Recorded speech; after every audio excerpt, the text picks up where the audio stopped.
I want to move away from U.S. foreign policy itself and just talk more generally about some geo-economic issues. And in particular, I know you've paid some attention to the so-called Petro-states. Yeah. And obviously the financial crisis is affecting everyone, everywhere, but it presents some special challenges for the Petro-states, meaning Iraq, Iran, Russia, Nigeria, Venezuela, making news. Could you just say a little bit about the special challenges for the Petro-states in this environment? Well, everyone gets hit in this environment. The United States is getting hit, China's getting hit, everyone's getting hit. I mean, it's a global recession, and not many people fare well in a global recession, let's face it. But when oil prices go from 147 to under 40 in the matter of a few months, then countries that rely overwhelmingly on oil for their state budgets are going to face radical challenges. And most of the countries in the world that are dependent uniquely on oil are authoritarian states. So we're not dealing with a democratic process in terms of how the leaderships decide to deal with the policies. Now, there's a question out there as to what these states will do when they suddenly face a serious downturn. Are they going to open their economies up to more investment and not be resource nationalists, as we call them? Right. Or are they not? Are they going to tighten down the hatches? And I think the danger is because of the severity, you'd like to believe that they're going to open up because they need the money. Right. And if you need money coming in, resource nationalism doesn't lead to more investment. Resource nationalism is not an efficient system. If you are nationalizing your oil companies over time, whether you're Mexico or Iran or Venezuela, you're not making more money. You're losing investment, you're losing efficiency, you're losing production. But that's over time.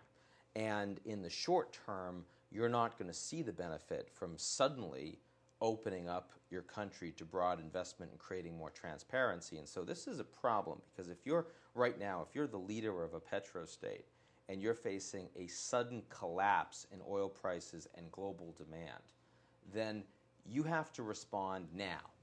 Right. And you have to respond to the prospect of a serious increase in social discontent. Now, Dennis Blair, new head of national intelligence, just came out recently and talked about the major threat to American national interest globally being the impact of this economic downturn on social instability. Well, no one is going to be experiencing that greater than these petrostates. So what are they going to do? And my concern is that especially in those governments where there is not a strong repository of political support, where there's not a great amount of stability inherent in the regime, that they are likely to react by closing down and by lashing out against Western investors on the ground and potentially creating greater system of autarky. And Russia is a place where you could really see that. Right.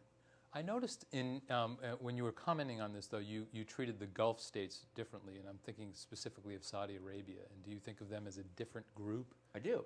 I think of the Saudis and the Gulf states in general as a different group. They have very small populations. Saudi Arabia has 25 million people.